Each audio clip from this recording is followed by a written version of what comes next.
Sister Stan, how are you? I'm very well, thank you. The name is Stanislaus, is that right? So your name is Sister Stanislaus? Yes. That's a very unusual name. It's a Polish name. It's a Polish name. You know, we were chatting in the car on the way here, and Colm, who was with me, he said, I bet you that's a Polish name. So he was dead right. It is, yeah. I'll tell you, I went to school to Presentation Convent, Middleton, and they had no secondary school in the convent, but they had in the Brothers, because Christian Brothers had it. And when the new parish priest came to Mitchelstown, he said, that's not fair to the girls. So he took a room in the Presentation Convent, primary school, and employed a secondary teacher. And we were taught there up until I got, at that stage, it was intercert. And after that, I had no place to go. So when my namesake in the convent, Sister Stan, she sent for me and she said, I want you to continue your studies because I have a little cell for you down in the convent in Youghal. And she wanted me to go then as a boarder to Crosshaven, because all her family, and there were 5 girls of them there, every one of them were boarders in Crosshaven.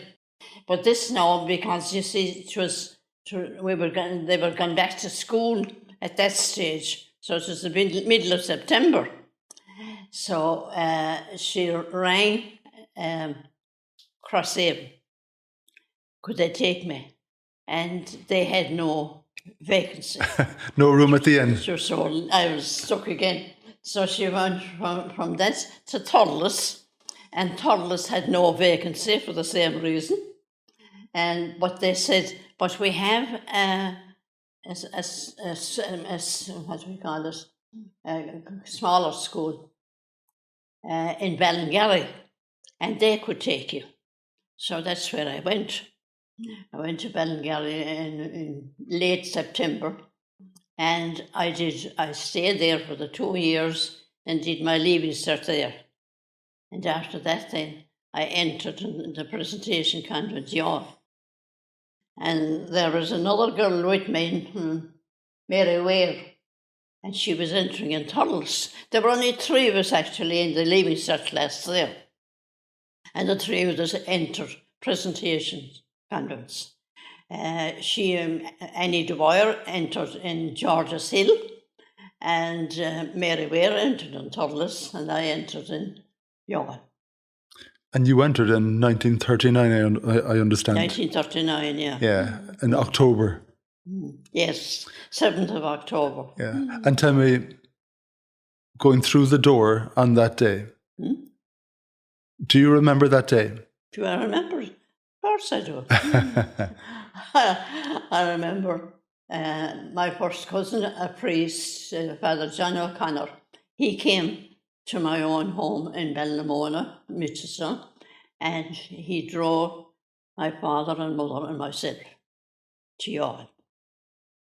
I remember going over, there's a bridge down the road from our house, you know, and I remember going over the bridge and I said, that's the last time I'll be going over this bridge.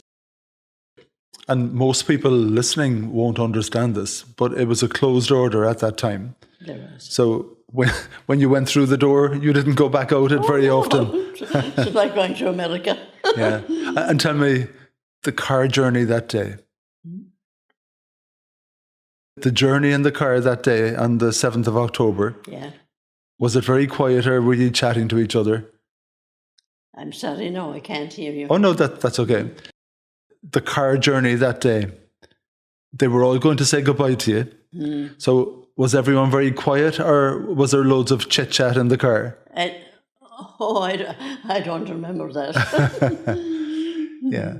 And tell me, who was there to greet you that day? Oh, the superior in Youghal, what was her name? Gonzaga, Mother Gonzaga. And we had tea and that kind of thing, or whatever we had. We were there for dinner, that's it. But she come out now until I show you where you'll be buried, she said. Oh, God. that was a good start. She took me up steps at the back of the house to the cemetery. And, you know, we've gone out of the convent since, and all the bodies that were there, the corpses, were removed up to the parish church. So she was wrong? So that's where I would be gone. Yeah. No. And tell me, that first night, when you put your head down, and that must have been a scary night for you. Was it thinking, oh my God, did you doubt what you had done? No, I didn't. It didn't occur to me at that stage. Yeah. You know? And would there have been other young nuns in the convent at that time? Well, they remember that they had been they'd been through the novitiate. They were back in the 2 years that they spent after novitiate. Yeah. That in the home convent, you know. Yeah. They were in that, you know. Yeah. But they were any younger than that. This was a big change for you because you grew up on a farm, isn't that right? I did, yeah. Yeah, with mum and dad and your two brothers. Yeah. So You have it all? yeah, I did my research. And mum and dad, was it John and Julia? John and Julia. Now, you weren't born or christened Stanislaus. I think your name was Anastasia, is that right? Anastasia, yeah. What used they call you? Anna. Anna. So when did Anna stop? My father, excuse me now, but Oh, you're fine. Interrupt me all you want. But when my father wanted to call me Anastasia, my mother didn't want it. And he said it was good enough for her grandmother, it was good enough for herself. That was the end of that conversation? That's very funny. So I was christened Anastasia, but I was never called Anastasia. Yeah, of course. I was called Anna all the time. And when were you given the name Sister Stanislaus? When I got the white veil in the convent. Okay. You see, there was the nun who promoted me in Mitchelstown. She was Stanislaus. Yeah. So that's why I got the name. I understand you've no choice about the name you're given, is that right? No.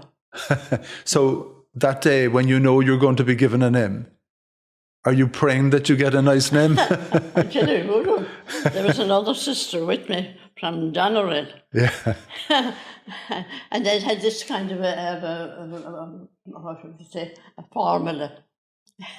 You went down on your knees, and the superior said to you, "Arise, sister." And the first one was Sister Eucharia. I never heard the name before. I could only think of the Eucharist. I said, "What on earth am I going to get?" Were you happy with your choice? I was. Yeah, that's very good. Happy. And how about Sister Eucharia? Was she happy? I don't know. She didn't say anyway. She didn't say whether she was or not. Now, for anyone who's listening,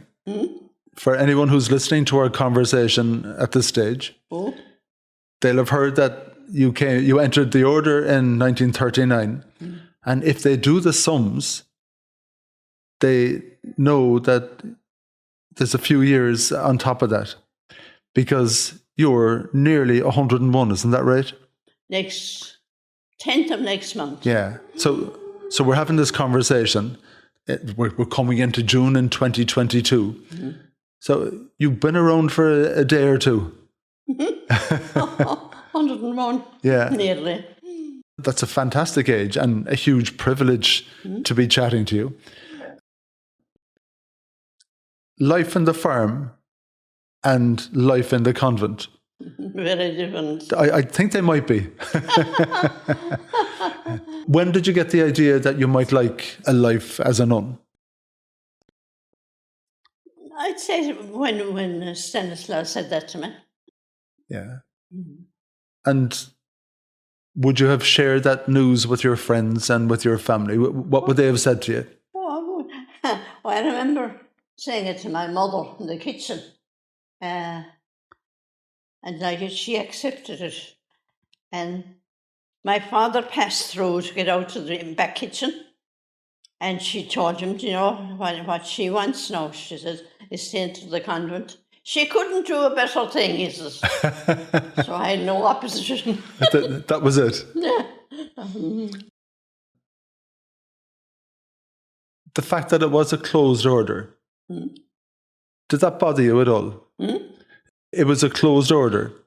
Did it bother you that you weren't going to be able to go out and about in the same way that you would have been? At the time, oh yeah.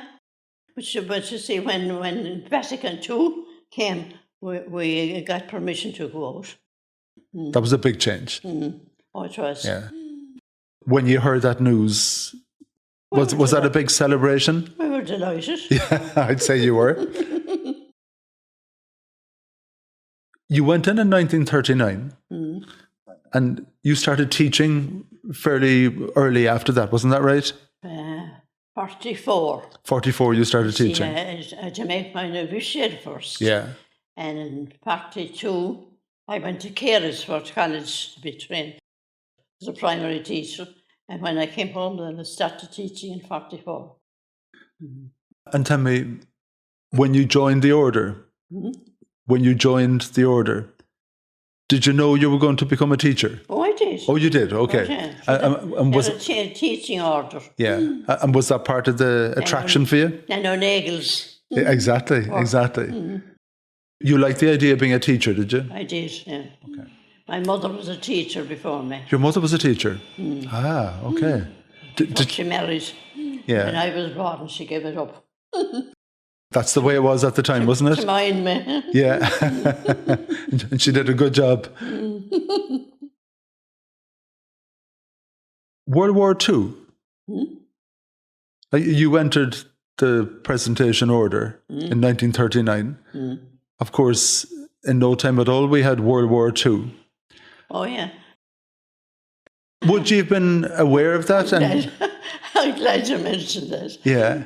The war broke out in 1939, and I made my final vows in 45 when it ended. And tell me, were you aware of the war? Because I know when it's a closed order, you don't get a lot of news from outside. Oh, we were. We get the news all right, you said. Oh, did you? Oh, we would, yeah. So you would have known what was going on, and we knew what was going on, and you had the blackout, you know. Yeah. Okay. In those early days, were you enjoying it straight away? Was that right? Were you enjoying life there straight away and the teaching? Not a bother? Not a bother. Took it my stride. Yeah. And of course you were staying in Youghal, which is a lovely... Of course, Youghal was a lovely town. The children. What age children were you teaching? Well, I'll tell you now. When we came home from Carysford, they had what you call a secondary top. Now, that would mean like 7th and 8th class. And they were prepared for secondary exams, you know. They weren't a recognised secondary school. But when I came home from Carysford, I was put in there to teach those and prepare them for their intercert. And then eventually they got a secondary school. The Christian Brothers had the secondary school all the time. But the nuns then, when they had had nuns trained as secondary teachers, they opened a secondary one. And I wasn't supposed to stay there any longer, you know. So I went back to 6th class. I taught 6th class most of my life. Was it boys? All my life, actually. Was that boys and girls? Was it boys and girls? Were you teaching boys and girls? Oh no, only girls. Only girls. Only girls. So no boys. Boys and all. You were a teacher for how many years? But 40, I think. So 84, yeah. 44 to 84. 40 years. And I heard... I had a niece now who was a teacher, but she didn't stick it that length of time. Yeah. I'm always, she took early retirement and she had only done 30, 34 or 36, like that. Okay. And your classes were fairly big, I understand. Now, of course, you know, class is very big when there's 30 students. I believe in your day, classes were as big as 50. The class sizes when you were a teacher, how big were they? I always once said, there were 6 class now. There was one time, and I couldn't get around between the pupils. There were 50 of them in the class. Oh my God. Couldn't get around between the desks, you know. Yeah. So... Was that impossible to teach 50 children? Was that just... I know, it was impossible to get around to them. Yeah, of course. You know? Yeah. But we managed all right.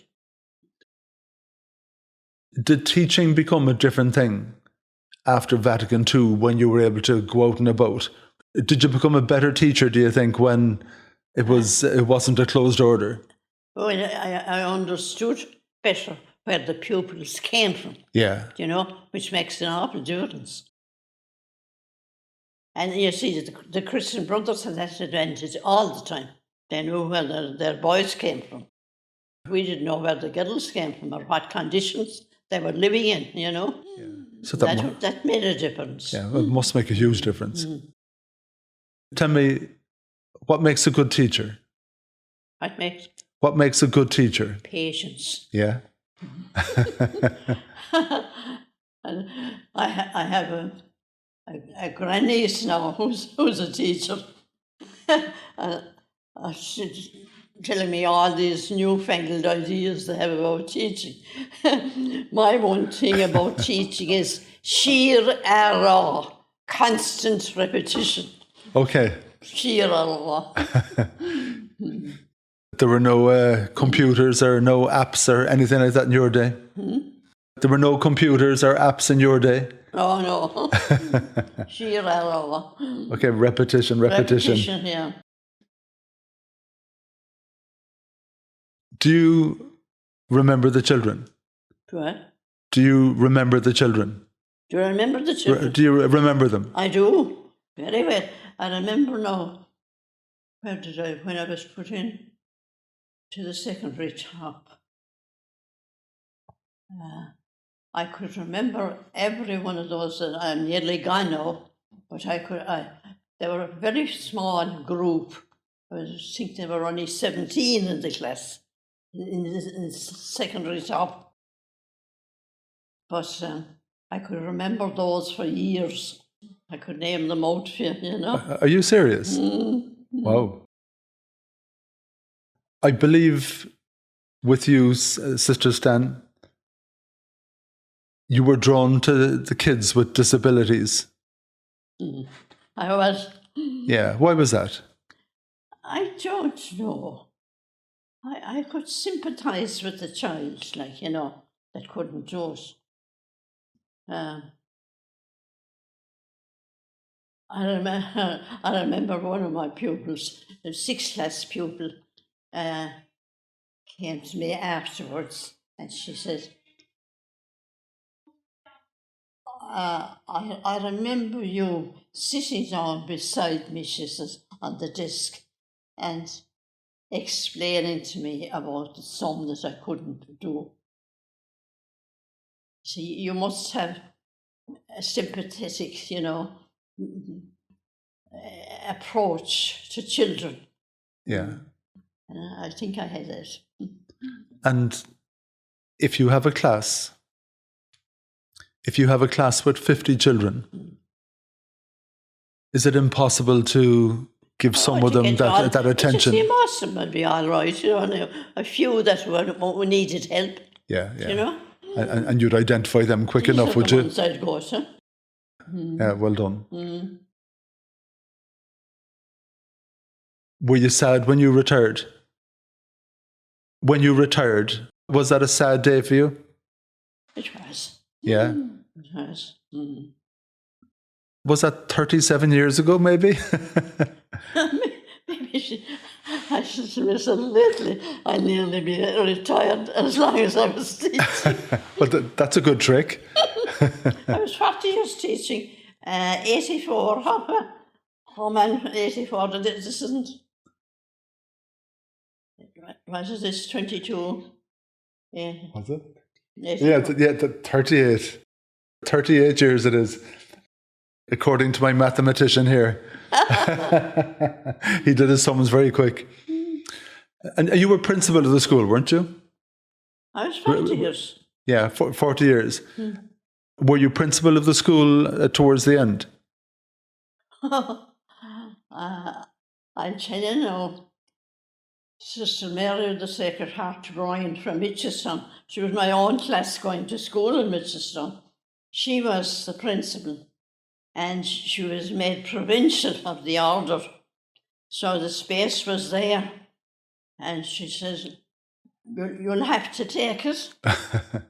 Principalship. That's how I became principal. Yeah. Were you happy with that job, or you preferred teaching? Oh, not at all. Yeah. That was more administration, was it? Was that more administration all of a sudden? Yes, yeah.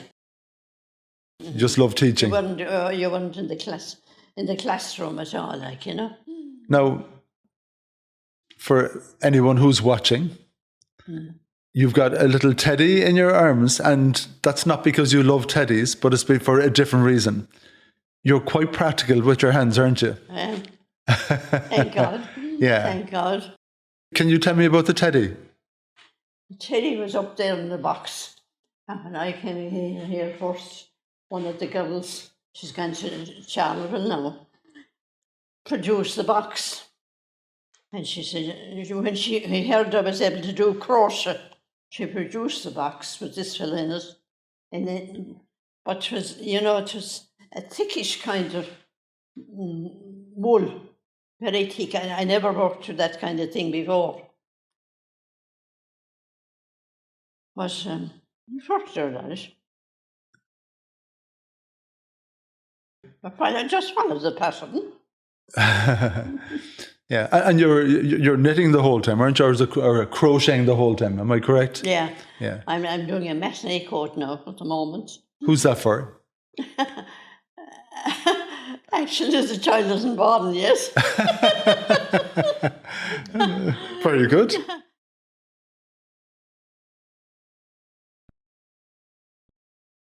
Life in the convent after. Did you prefer it when you were teaching? Did you prefer life when you were teaching? Oh, I did, of course. Yeah, of course. Okay. What was your favourite time of the year when you're in the convent? I suppose Christmas. Yeah? Did you have good fun, or why was that your favourite? I don't know, just because Christmas is the nicest time of the year, I think, you know. Yeah. I think you're right.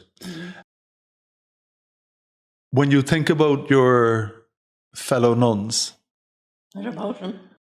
when you think about them, do you think of them as being family, friends, or work colleagues? They're family. They're family. They're family. When you... We very few of them, no? I know. They're only...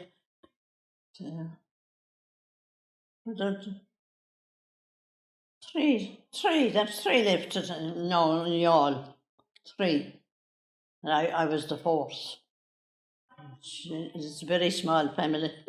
But it was a big family at one stage, wasn't it? Sure. Yeah. How many? There were 44 when I entered. Wow. Yeah.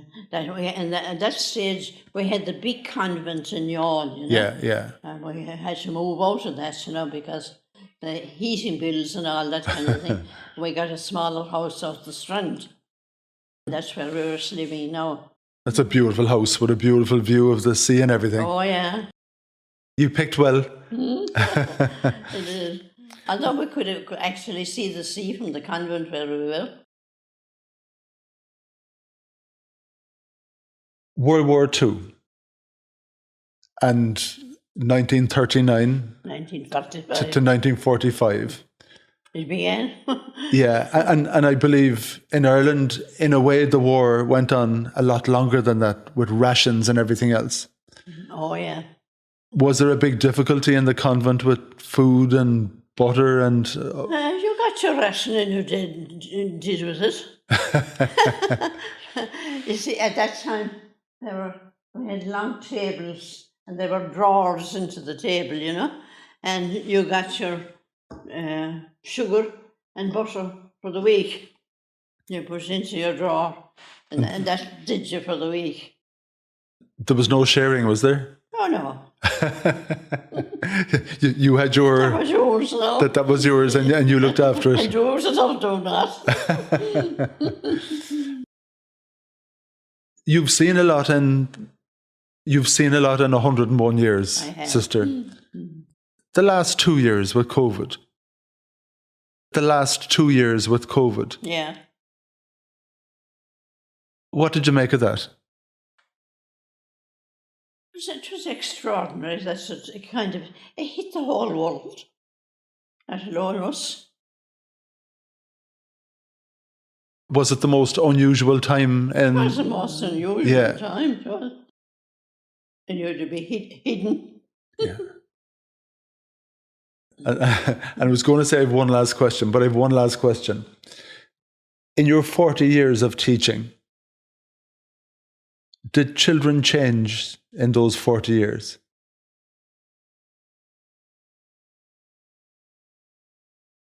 I suppose they did. I had somebody saying now that the secondary pupils are so bold. We didn't notice that in our time. Yeah. In your time, you never noticed that. Yeah. Were they always the same, do you think? Are children? I don't know. When you look back at your life, you know, as a nun and in Youghal and in the convent, have you any special memories from that time?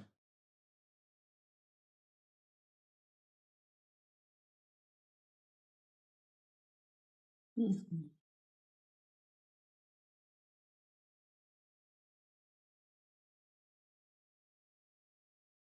I suppose the day I entered the convent would be the one thing I remember. That was the biggest memory. It is. Did you have fun? Did you have fun? It is. Go on, tell me. When we were in the novitiate, we are supposed to put on plays for the community, you know, and that was fun. And that nun that I'm talking about now, Sister Mary, she'd be in charge, you know, and she was a singer and everything. But if anyone made a mistake, like, she'd be on top of them. That's what you must make the fun. Yeah. I can imagine.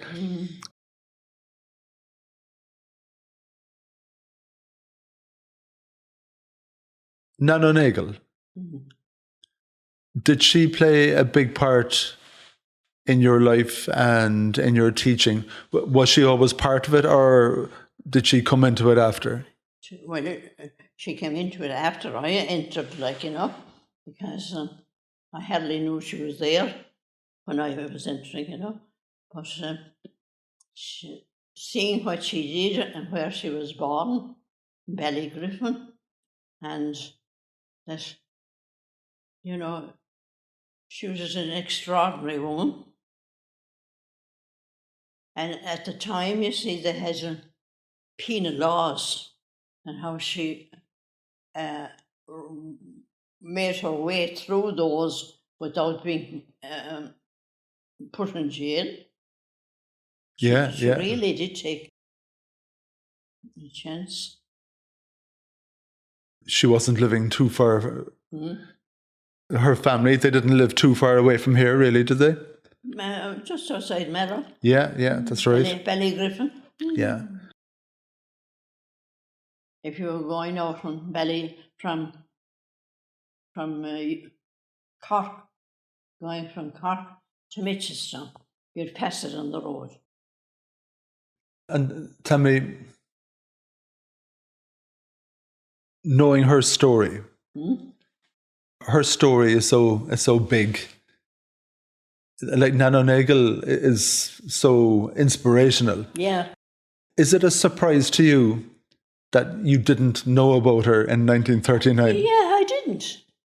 I know she existed even. Yeah. Do you understand why you didn't know about her? But I had no. I'm surprised that I didn't, that I didn't get some where I went to school in Mitchelstown. Yeah. That she wasn't even mentioned. Yeah. And even when you joined the order, there was no mention of her, really. Well, I suppose when the novitiate there was, Yeah. It was Nan O'Nagle.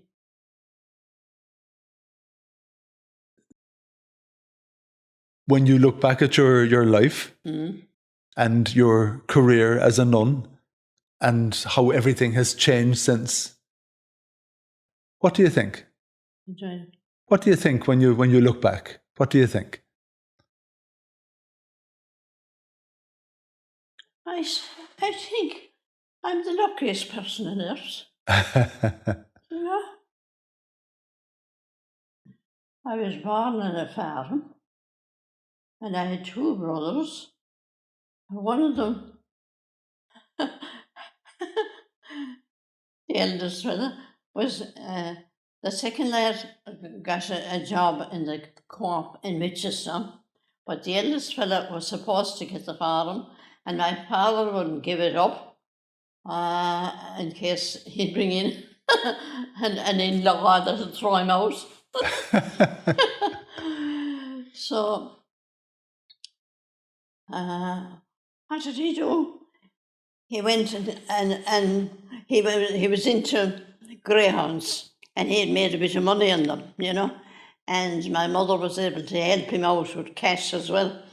And between them, he bought a place of his own, farm of his own. And that's where my nephew is now, and the house has fallen down in the old place.